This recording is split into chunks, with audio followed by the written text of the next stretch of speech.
todo mundo aqui, Pet, esperando você dizer o que aconteceu ontem, né? Do jogo maluco. Eu até coloquei no Twitter, cara, um jogo maluco. O Flamengo faz um primeiro tempo muito ruim, apesar de não ter dado chances claríssimas pro Grêmio, apenas uma, acho que com o Alisson ali no chute que ele dá de bico ali, a bola sai do lado, mas assim, acho que todo mundo viu um Flamengo muito desorganizado no primeiro tempo, muito aberto no primeiro tempo.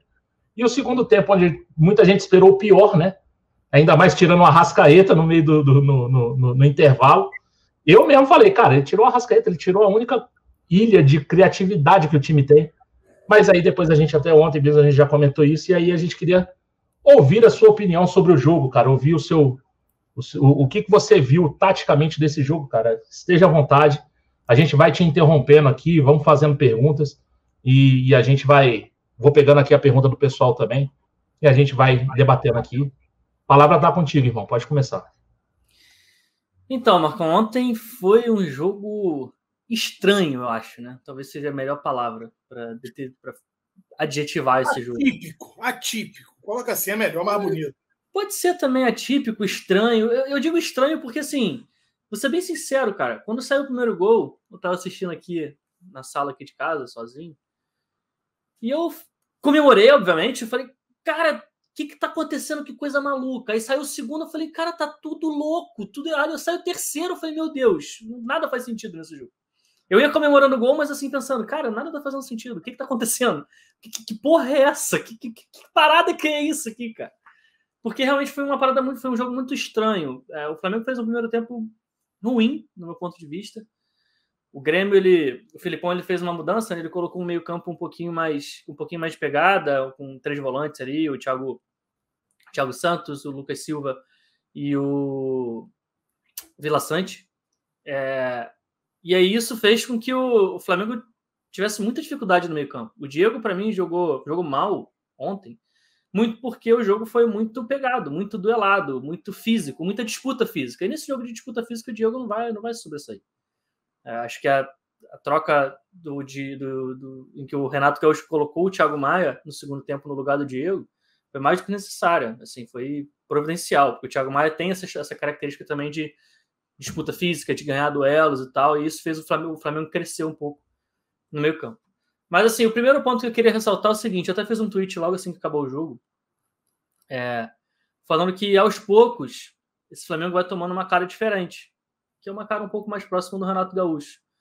E o Flamengo não é mais um time que controla o jogo pela posse da bola. O Flamengo não é um time que faz tanta questão assim de ter mais posse do que o seu adversário. Tem mais posse do que o adversário na maioria dos jogos, continua. A característica dos próprios jogadores pede isso. Mas não é padrão mais, não é mais uma necessidade. Não é mais... O Renato não se importa se em determinado jogo ele tiver menos posse de bola que o adversário. O que eu acho legal e interessante disso tudo é que o Flamengo... Eu até trouxe uma imagem aqui, deixa eu puxar aqui. O Flamengo teve 3 jogos de mata-mata com o Renato Gaúcho fora de casa. Foi o jogo contra o Defensa e Justiça, foi o jogo da estreia dele, o jogo contra o Olímpia e o jogo contra o Grêmio, ontem. Os 3 jogos fora de casa. E nos 3 jogos o Flamengo teve menos posse de bola do que o adversário. Foram exatamente os 3 jogos em que o Flamengo teve menos posse de bola. Os únicos 3 jogos em que o Flamengo abriu mão de ter a bola. É claro que ontem o jogo foi muito condicionado pela expulsão do Isla, e isso muda muita coisa. Mas o primeiro tempo já tinha acabado com um pouco mais de posse de bola para o Grêmio. O primeiro tempo, mesmo com 11 contra 11, o primeiro tempo já tinha se desenrolado com mais posse para o Grêmio. Então não foi a expulsão do Isla que determinou isso. E quando a gente olha para esses outros 2 jogos aqui, contra o Olímpia e contra a Defensa, isso fica ainda mais claro. A gente começa a perceber que talvez isso seja uma estratégia do próprio Renato. Jogos de mata-mata fora de casa, eu não quero ser o time na posse de bola. Eu quero ser o time que vai contra-atacar mais. E é isso que ele tem feito, não só nesses jogos fora de casa, mas principalmente nesses jogos fora de casa em mata-mata. É o que eu tenho reparado assim que está sendo mais evidente. Isso já é um pouco da cara do Renato. Renato mudando as características um pouco, porque se a gente pensar com o Rogério Ceni, isso era inimaginável. O Flamengo podia até não ter mais posse de bola, mas o objetivo era sempre ter mais. Era sempre controlar o jogo pela posse. Podia não conseguir, mas o objetivo era sempre esse. E antes também, com o Domenech, também era muito assim. O próprio Jorge Jesus também era um pouco disso, dominar, descansar com a bola e tal, enfim. Então o Renato está mudando um pouquinho isso. E aí, goste você ou não, eu estou só tentando fazer uma análise aqui de modelo, que o Renato está trabalhando. Não estou dando minha opinião, se eu gosto ou se eu não gosto. Mas é isso que eu tenho visto acontecer pouco a pouco com o trabalho do Renato se desenvolvendo no Flamengo. Eu não acho errado você sair jogando com bola longa. Se você tiver um objetivo, se você tiver uma jogada para isso. No primeiro tempo, se você reparar e pegar todos os chutões do goleiro e dos zagueiros no primeiro tempo, todos eles eram para o lado esquerdo de ataque. Por que todos eles eram para o lado esquerdo de ataque? Porque é onde está o jogador do Flamengo, o único jogador do meio para frente que sabe disputar a bola aérea e consegue ganhar, que é o Bruno Henrique. Então, todas elas é buscando o lado esquerdo, tentando pegar uma casquinha do Bruno Henrique, tentando fazer com que o Bruno Henrique ganhe o duelo aéreo. Só que o Bruno Henrique se machuca e entra o Michael, filho. Mas isso cria um efeito memória na cabeça do seu Dieguinho Alves, que assim, a gente tomou um gol, o Marcão aí pausou e viu o jogo, porque quando a gente não tem o Bruno Henrique e tal, o Michael, ele permanece fazendo a mesma jogada. Mas isso, porque não tem outro. O gol do Ceará, ele quebra a bola o Michael com um cara de 3 metros de altura. Pô. Mas é isso que eu tô falando, justamente isso. Quando entra o Michael no lugar do Bruno Henrique, o Flamengo perde qualquer possibilidade de ganhar a bola aérea. Não tem ninguém para ganhar, não é Gabigol que vai ganhar, não é o Michael, não é o Alberto Ribeiro, não é o Arrascaeta. Não tem ninguém, não é o Diego, não tem ninguém para ganhar. Então, assim, você vai dar uma bica para frente com 99% de certeza que a bola, você vai perder a bola. A possibilidade de você ficar com a bola com esses jogadores em campo é minúscula. E por isso me incomoda um pouco o excesso, entendeu? Porque, assim, se você tem o Pedro no ataque e procura ele, aí já é outra coisa. Você tem um cara ali que vai ter a capacidade de reter a bola, de tentar, minimamente, disputar a bola. Por mais que ele esteja em desvantagem, e assim, nesses chutões, a defesa sempre está em vantagem, porque a defesa sempre está de frente, eles sempre vão vir correndo e pular mais alto, eles vão ter sempre... A prioridade é sempre deles, de ganhar a bola. Por isso que sair jogando nessa bola longa não é tão produtivo. Mas se nem tem um atacante que consiga fazer isso, caceta, você vai perder todas. Então, tenta trabalhar um pouquinho mais. Você tem jogador para fazer isso, entendeu? O jogo foi bem ruim do Flamengo no primeiro tempo. O Flamengo estava meio perdido, não sabia muito o que fazer com a bola. Sem a bola, não estava conseguindo marcar. O Grêmio conseguia passar do meio campo do Flamengo, assim, como se não fosse nada. Só que aí teve a expulsão do Isla. E futebol é um jogo altamente condicionado, né? Condicionado, que eu quero dizer, é uma expulsão, um gol, muda completamente o panorama da partida. Completamente. E a expulsão do Isla mudou completamente. O que o Renato fez? Ele coloca o Mateuzinho no lugar do Isla, né, para recompor o lateral direito, e tirou a Arrascaeta. E muita gente ficou surpresa. Eu, inclusive. Falei, pô, o cara tirou o melhor jogador do time. Tem duas questões aí. A primeira é que parece que o Arrascaeta já vem com um desgaste muscular. Então, eu não sei se o Arrascaeta poderia jogar os 90 minutos. E se ele não poderia jogar os 90 minutos, o Renato já estava indo para a sua terceira substituição. Ele teve que trocar o Bruno Henrique e teve que trocar o Diego. Porque o Diego, se não ia ser expulso, não estava bem. Então, já tinha 2 substituições. Ele ia fazer a terceira. Que foi a única substituição tática dessas 3.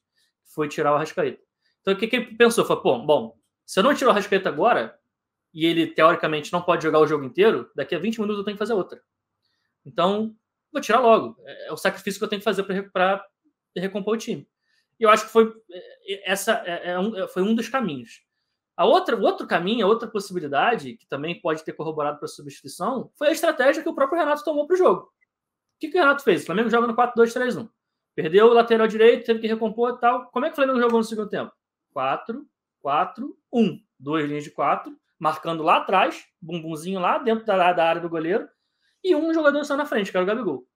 O que vai acontecer se o Grêmio tiver a bola, estiver me atacando, subir com mais gente, e eu tiver o contra-ataque? Quem que é mais importante para eu poder aproveitar esses espaços no contra-ataque? O Arrascaeta ou o Michael? O Arrascaeta. O Michael, desculpa. Então fazia isso. Cara, esse é o jogo, esse é o contexto que o Michael não conseguiu encontrar no Flamengo o ano passado inteiro, que é jogar no contra-ataque. É jogar com espaço para correr. Assim, não é surpresa nenhuma para mim o Michael ter jogado bem ontem. Porque é o contexto que ele precisa para mostrar o futebol dele. Nesse contexto, faz mais sentido, por mais maluco que isso possa parecer, faz mais sentido ter o Michael em campo do que o Arrascaeta. Eu acho que fez sentido o Renato ter tirado o melhor jogador do time em prol da estratégia. Entendeu?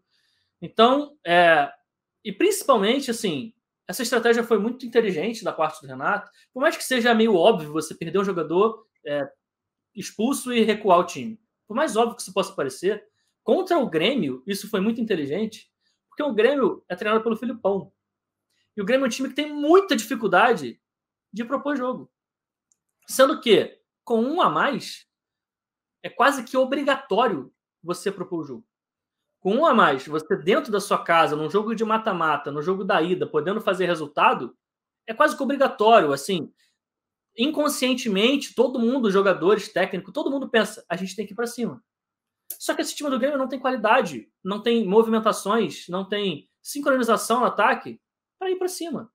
E o que aconteceu com o Grêmio? Virou um bando. Era muito mais inventividade individual, cada um tentando fazer alguma coisa, do que ter uma jogada trabalhada propriamente dita. E o Grêmio não conseguiu arrumar nada. Ô, Pérez, fala aí. Nessa aí, eu acho que ele perde o jogo quando ele tira o Thiago Silva e o Lucas. Depois de 1-0. Ele tira os dois volantes, meio campo dele desmorona e ele vai empilhando gente lá na frente. Sim. Vai empilhando gente lá na frente. Ele acabou, acho que com 4 ou 5 pontas. Ele acabou com o Ferreirinha, com o Campaz, com o Alisson. Ele botou o Diego Souza no meio campo. Sabe, ele foi jogando o cara lá. Sim. E vamos ver o que dá. E aí eu acho que ele fragilizou o meio de campo dele não precisava jogar com 3 volantes depois do jogador do Flamengo expulso. Mas ele fica com um volante só. Eu acho que ele deu muito espaço para o Flamengo sair no contra-ataque, né? É isso. Ele foi empilhando jogadores na frente sem ter nenhum tipo de produtividade. O Grêmio não... Qual foi a boa chance do Grêmio no segundo tempo, gente? Nenhuma. Inclusive, a gente vai mostrar aqui alguns lances dele. Mas só aqui para a gente fechar essa questão da incapacidade do Grêmio e da falta de sentido do Grêmio e deles não se sentirem confortáveis jogando com a bola. Repara isso aqui. A gente fala muito dessa saída de 3 com o zagueiro baixando no meio dos zagueiros. O Grêmio faz isso também. Então a gente está vendo aqui o Thiago Santos, aqui 30 segundos do segundo tempo. O segundo tempo tinha acabado de começar. Então a gente está vendo o Thiago Santos baixando no meio dos 2 zagueiros do Grêmio, do Rodrigues e do Kahneman. Saída de 3. Necessidade zero disso aí, né, Peixe? Hã? Necessidade zero disso aí, né? Esse é o ponto, Marcão. Esse é o ponto. Por que o rapaz que inventou a saída de 3, o Lavolpe, que inclusive é chamado de saída lavoupiana por causa dele, por que ele criou isso? Porque na época dele, quase todos os times jogavam com 2 atacantes.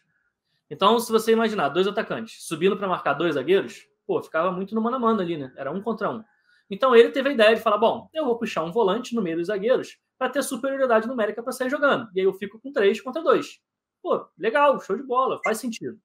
Só que quando eu faço uma série de 3 contra um time que está jogando no 4-4-1, que só tem um atacante que mal pressiona, o Gabigol, nesse jogo aqui, ele só marcava com o olho. O que ele marcou com o olho nesse jogo aqui foi impressionante. E qual a necessidade do Grêmio ter 3 jogadores para sair jogando em cima de um cara que está marcando com o olho? Nenhuma necessidade. Então isso mostra assim, o quanto não faz sentido o Grêmio ter a bola, o quanto o Grêmio não sabe jogar quando tem a bola. Isso aconteceu várias vezes, cara, que 1 minuto depois, cara, olha isso. O Flamengo com 1 a menos, o Grêmio tá com a bola e tem 5 jogadores do Grêmio atrás dos blocos de marcação do Flamengo. Se tem 5 jogadores aqui, isso quer dizer o quê? Que só tem 5 jogadores no ataque contra 8 do Flamengo. Sendo que o Grêmio tem mais gente em campo, tá 11 contra 10. Por quê? Pra que isso tudo aqui atrás, cara? Manda mais gente lá pra frente, entendeu? Pra dar opção de passe. Isso aqui, cara, isso aqui é bacana. Esse é o segundo gol, né? Esse é o segundo gol, exatamente. E essa jogada, cara, eu quis trazer ela aqui no detalhe, porque ela tem várias coisas, várias nuances que a gente pode trocar ideia aqui e debater, que são bacanas, são legais. Então aqui o primeiro ponto, o Flamengo recupera a posse da bola, o Mateuzinho recupera. Aqui é o exato momento em que o Mateuzinho faz o desarme em cima do jogador do Grêmio.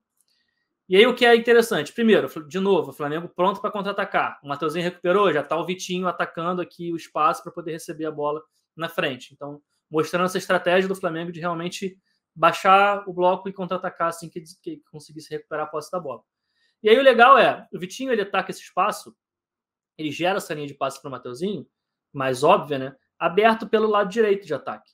Então, se o Vitinho está recebendo essa bola aberta pelo lado direito e o Mateuzinho é o jogador mais próximo aqui da jogada, não faz sentido o Mateuzinho atacar esse mesmo corredor, mesmo ele sendo lateral. E o Mateuzinho foi inteligente e ele percebeu, bom, a bola está com o Vitinho aberta aqui no corredor direito. Tem um espaço aqui no meio que eu posso atacar. Eu vou atacar por aqui, não importa se eu sou lateral ou se eu não sou. E o Mateuzinho, ele tem essa noção, cara, eu admiro muito isso nele, ele tem essa capacidade de identificar os espaços e atacar por outros lugares que não seja sempre o corredor aberto, passando em ultrapassagem em direção à linha de fundo por fora. Ele sabe jogar por dentro também. Isso ajuda muito. Nesse lance aqui foi fundamental. Então o Vitinho vai dar o passe para o Mateuzinho, que está atacando por dentro, vai ter espaço.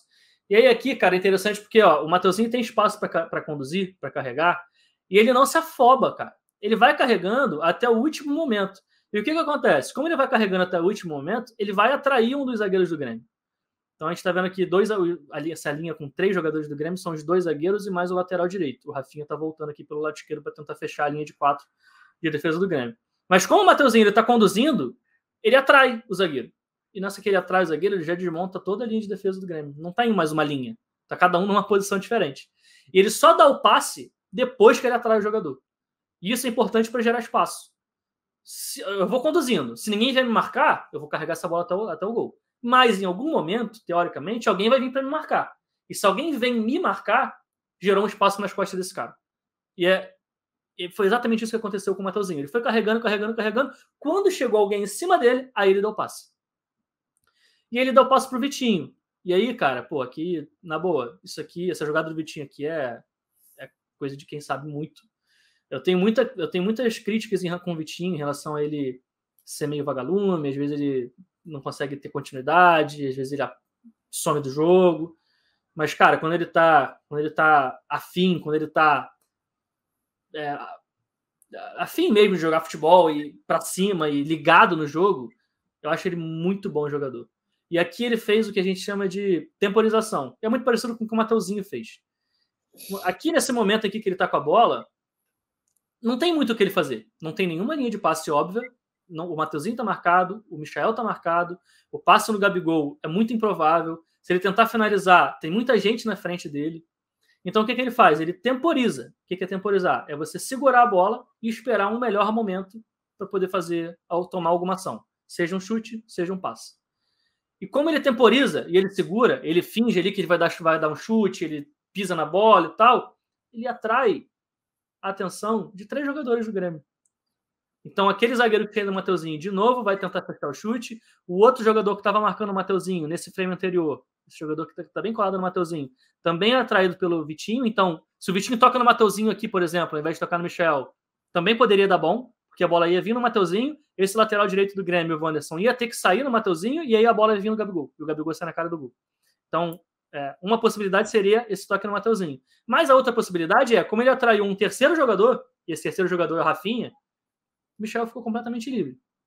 Então, aos 39 minutos e 39 segundos, o Vitinho não tem o que fazer. Ele temporiza por 1 segundo, ele já tem 2 opções. Ele já tem o passe para o Mateuzinho e tem o passe para o Michel. Ele escolhe dar o passe no Michel, coloca o Michel na cara do gol, nas costas do Rafinha aqui, e o Michel faz o segundo gol do Flamengo. Então, assim, não é qualquer jogador que consegue fazer isso, cara. Consegue ter essa leitura de segurar e esperar o melhor momento para fazer.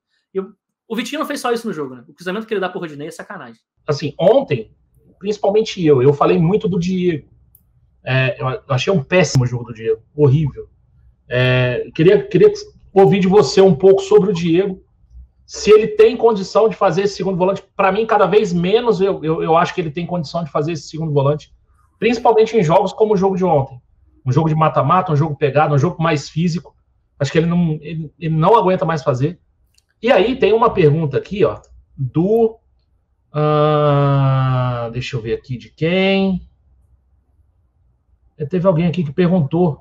Aqui, ó, o Júnior Pinheiro, lá na Twitch, ele perguntou assim, ó, Pet, depois que você terminar as análises do jogo de ontem, você deveria falar se é possível Thiago Maia e Andrés jogarem junto no meio campo, tirando a vaga do Diego e do Ilharão. Do Ilharão eu acho difícil tirar. Mas você vê alguém entrando na vaga do Diego especificamente, cara, porque assim, na boa, ontem pra mim foi a pá de cal, sabe? Assim, não dá pra ser o titular, o segundo volante titular do Flamengo não pode ser o Diego. Então, cara, eu acho assim, futebol é muito contexto. No contexto do jogo de ontem, jogar contra o Grêmio, que é um time que impõe muito duelo físico, muita disputa.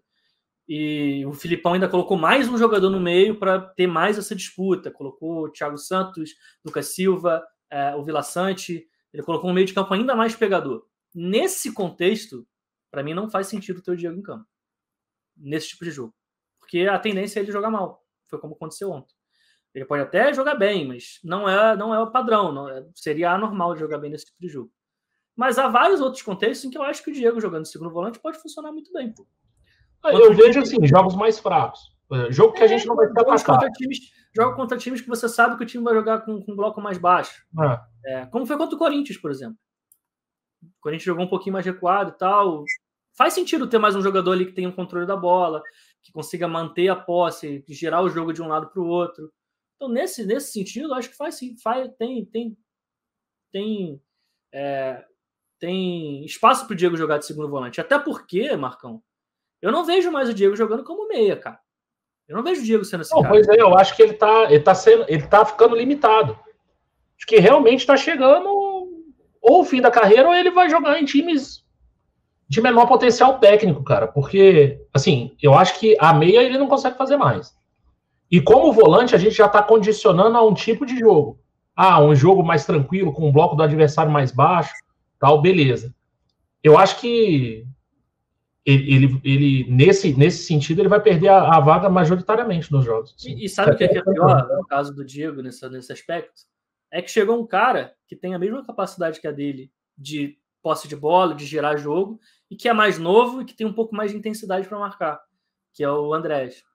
Então, mesmo nesse contexto em que vai jogar contra times inferiores, eu acho muito provável que a tendência é que o Andrés possa a ter a oportunidade de jogar de segundo volante dentro desse contexto.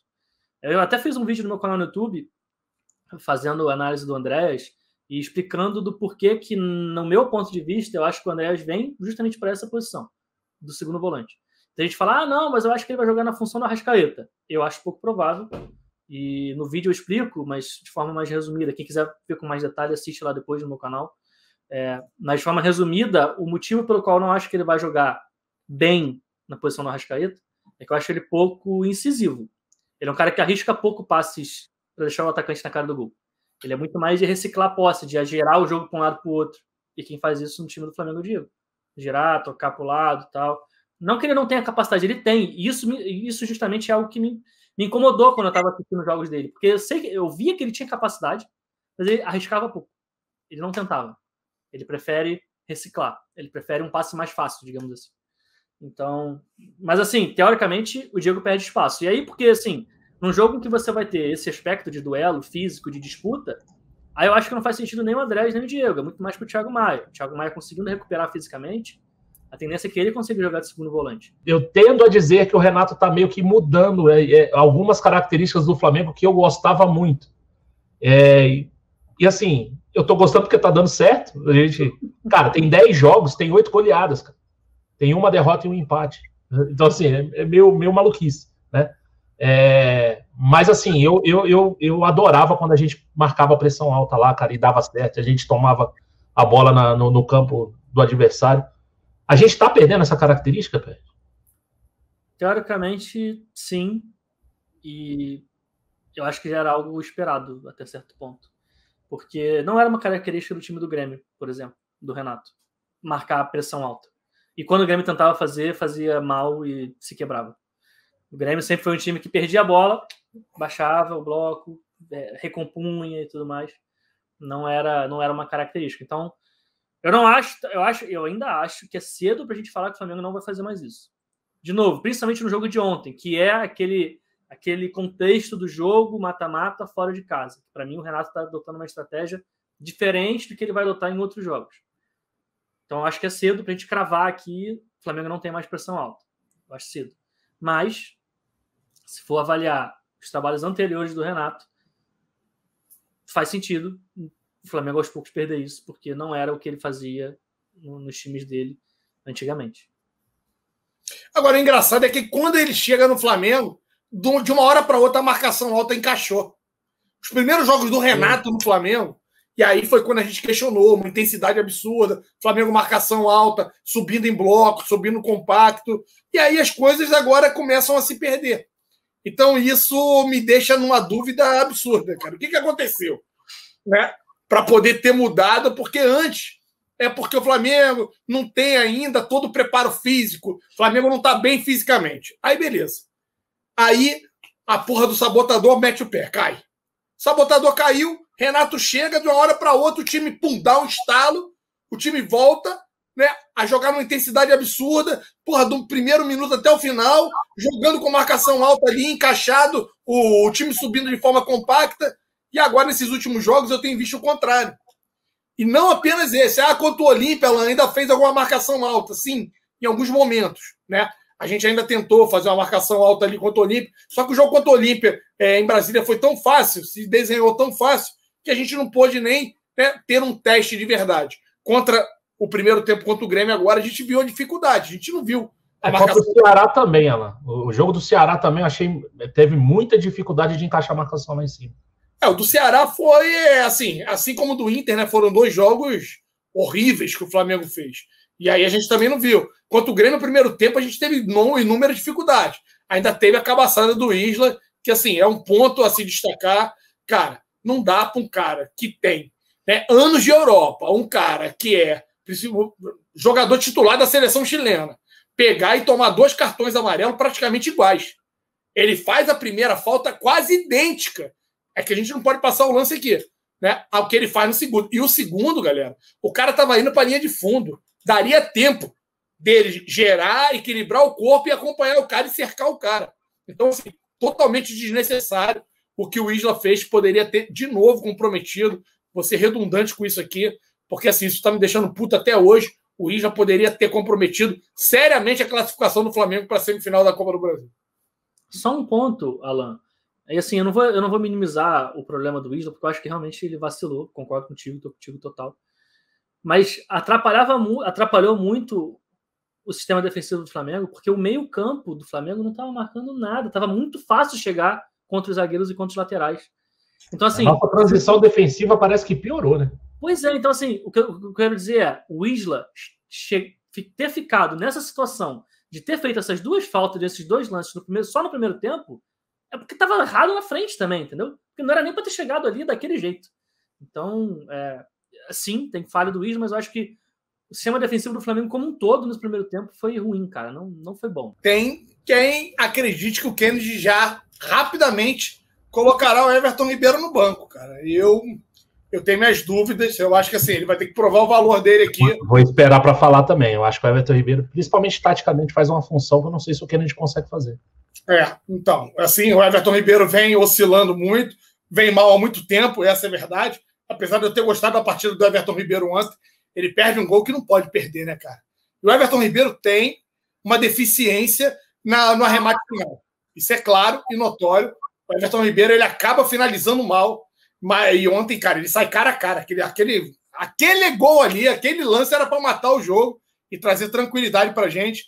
A gente ainda estava bem nervoso ainda. E ele acaba perdendo o gol depois de uma jogada muito bem construída pelo Mengão. Ele acaba perdendo. Mas para tirar a posição do Everton Ribeiro, cara, que taticamente ele é um jogador que tem uma importância absurda nesse esquema do Flamengo, vai precisar que o cara coma a bola, vai precisar que o cara faça um bom trabalho aí. E aí, vai fazer? Não sei. Vamos torcer para que sim, porque a única coisa que a gente pode afirmar agora, todos vocês torcedores, né? Pelo menos é o que eu penso, se vocês não concordarem, fiquem à vontade, é que o Renato está começando a ganhar um caminhão de opção, Pet. Um caminhão de opção tática, né? Opções táticas que até para variar, inclusive, o jogo, Alan. Não é só trocar 6 por meia dúzia, né? Ele pode mudar a característica do jogo, né? Isso. Que a gente falava, cara, tem um cara que trabalha por dentro, que é o Felipe Luiz. O Ramon é um cara mais de profundidade. Então ele pode ter essas 2 opções. Agora ele está tendo características assim, ofensivamente, a balde. E outra. E para complementar isso, Marcão, a gente está vendo aí um crescimento do Vitinho, do Michael, que nós já dávamos como peças descartáveis no Flamengo e que hoje, né, acabam ressurgindo aí, né, e passa a contribuir. Cara, os números do Vitinho tá ali. Hoje eu estava vendo, o Gabigol tem 20 e poucos gols, o BH tem 13. Não, tá na mão aqui, ó. O Gabigol tem 26 jogos, 24 gols. O Bruno Henrique tem 31 e 13 gols. O Vitinho tem 38 e 12 gols. Vitinho tem 20 participações em gols. São 12 gols e 8 assistências em 38 jogos. O Vitinho é o cara que mais entrou em campo pelo Flamengo na temporada. Isso contando que são vários jogos que ele entra no segundo tempo, né? Finalzinho e tal. Pegar a minutagem aí, seria... A minutagem, a minha planilha ficou devendo, Pet. Eu não consegui. Eu falei, não vou fazer isso. Não vou. Acabei não fazendo.